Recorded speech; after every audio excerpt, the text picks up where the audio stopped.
Bonjour à tous.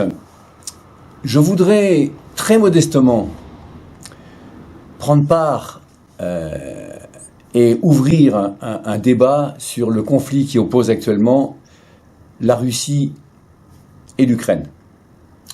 Et je voudrais ouvrir ce débat avec un thème qui va s'appeler Poutine et le concept de cinquième colonne.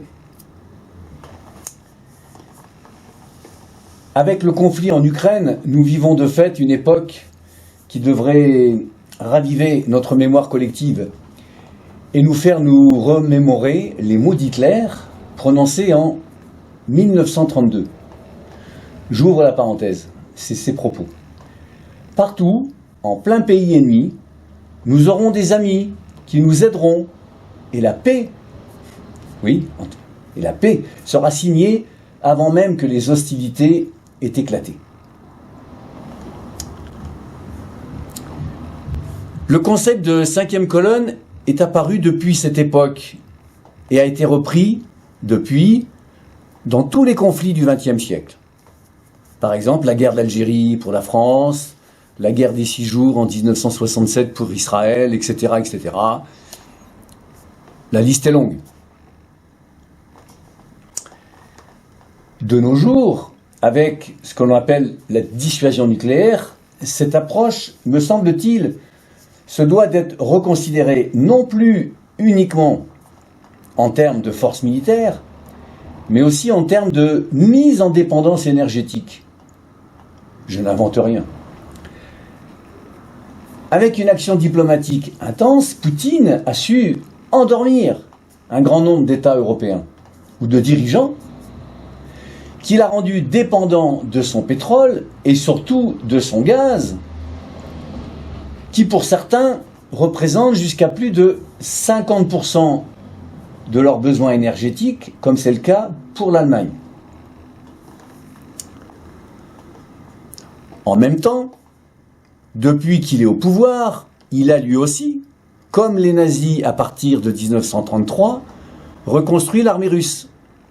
Et il en a fait l'une des 2 plus puissantes au monde. De plus, il n'a pas hésité à doter la Russie de missiles hypersoniques qui lui donnent une avance technologique sur les Américains. Pour mettre en place les conditions nécessaires à l'expansion russe, il a aussi investi le paysage médiatique mondial, qui n'existait pas en 1933. Et surtout en Europe, avec des médias comme Sputnik et RT, qui se chargent, entre autres propagande, de soutenir tous les mouvements d'extrême droite et même une partie de l'extrême gauche. En parallèle, il déstabilise de nombreux pays par des cyberattaques ciblées, mais non revendiquées, car elles sont mises au compte de hackers indépendants du pouvoir russe. Rappelons-nous une bonne fois pour toutes que l'histoire est un éternel recommencement.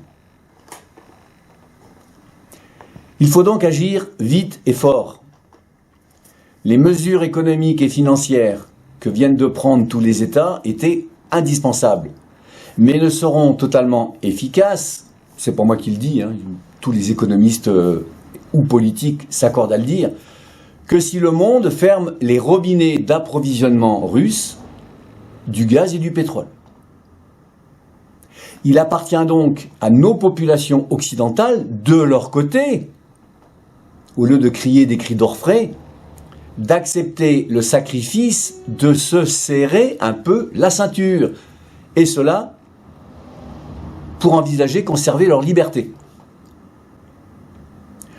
Ce sera notre effort en soutien aux Ukrainiens, et ils le valent bien, eux qui laissent de leur côté leur vie dans ce conflit. Je vous remercie pour votre attention.